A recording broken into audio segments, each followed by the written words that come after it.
Welcome to Deck 101, everyone. Greg Randolph here, the marketing guy.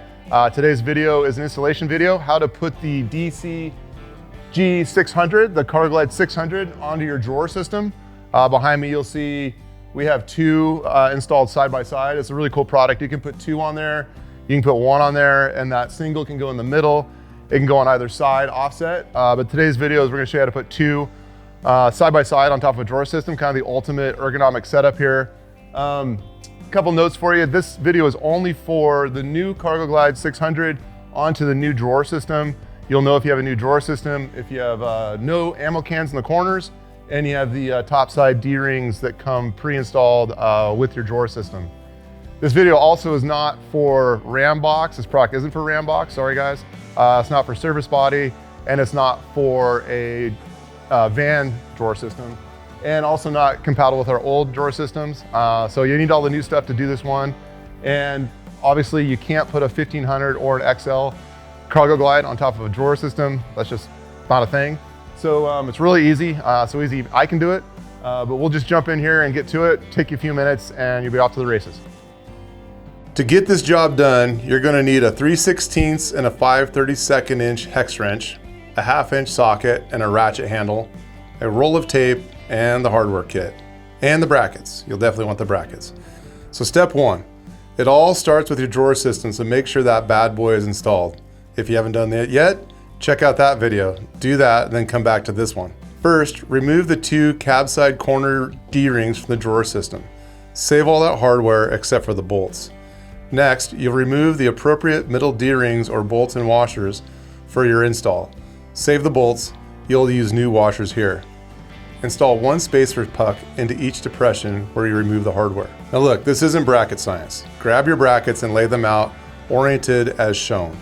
It really couldn't be any simpler. The L-shaped bracket goes cab side, the flat bracket goes in the middle, and Roman numerals on the brackets indicate bolt locations for each installation option. This might be a lot to digest, so just refer to the instructions for the location options marked by the Roman numerals on the brackets for how you want to do it.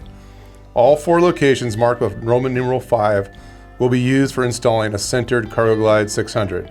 3 will be used for installing an offset 600 on the driver's side, and so on and so forth. In this install for two 600 side by side, you'll use all 8 locations marked with the number 2.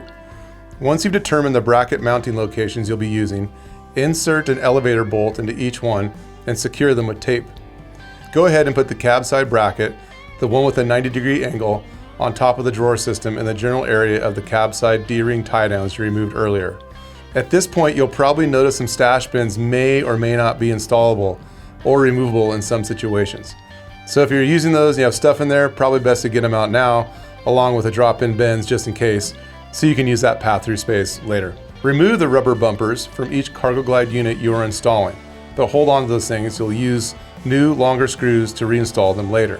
Ask your lovely assistant to help you lift the CargoGlide unit or units onto the drawer system and place it on the tailgate side of the bracket. Then extend the tray one stop and have them support the tailgate end of the CargoGlide. Go ahead and move the CargoGlide onto the elevator bolts of the cab side bracket, making sure to align the bumper bolt holes in the CargoGlide frame to the corresponding holes in the drawer system bracket. Loosely install the nuts onto the bracket elevator bolts.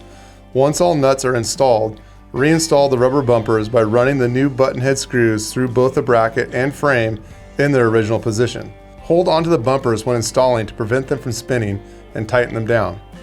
Next, move the CargoGlide and bracket assembly towards the cab side, aligning the mounting holes in the drawer system bracket over the cab side D-ring locations. No need to go fast, you're almost done. Place a nylon washer on top of the CargoGlide bracket at the two cab side D-ring mounting locations, then a metal fender washer on top of those.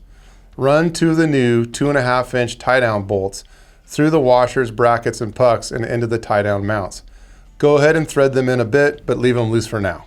Okay, at this point, go ahead and stow the tray back in its fully locked position at the cab side and make damn sure the tray is locked in place so things don't get squirrely. Raise the tailgate side of the CargoGlide and place stash bin, lids, or other similar sized objects under each tailgate side CargoGlide base rail. If you use the stash bin lids, just make sure you can reinstall them at the end. With the elevator bolts installed and taped from the bottom and the corresponding mounting holes for the chosen location, Slide the flat bracket under the CargoGlide and over the spacer pucks placed earlier. And that brings us to the final step. Told you it's going to be easy.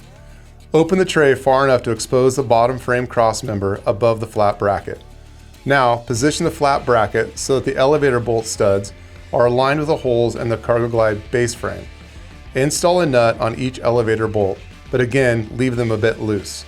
Once all elevator bolt nuts are installed, position the big flat bracket over the D-ring tie-down locations, and just like on the first bracket, place a nylon anti-friction washer on top of the big flat bracket at each mounting location, followed by the metal washers on top.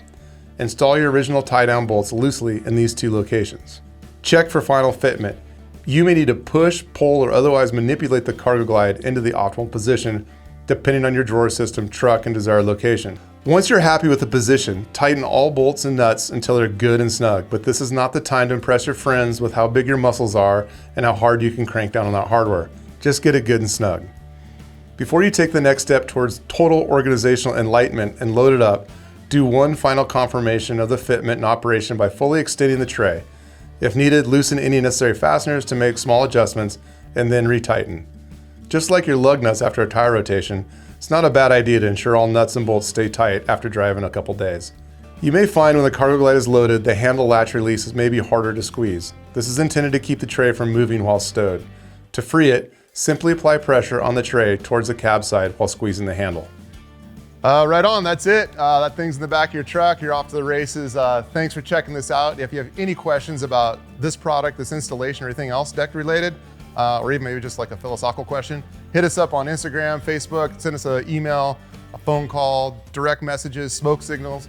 If you were maybe on the fence and weren't sure that this was a product for you, hopefully this video convinced you that it is super cool and really easy to install, and we make you a customer.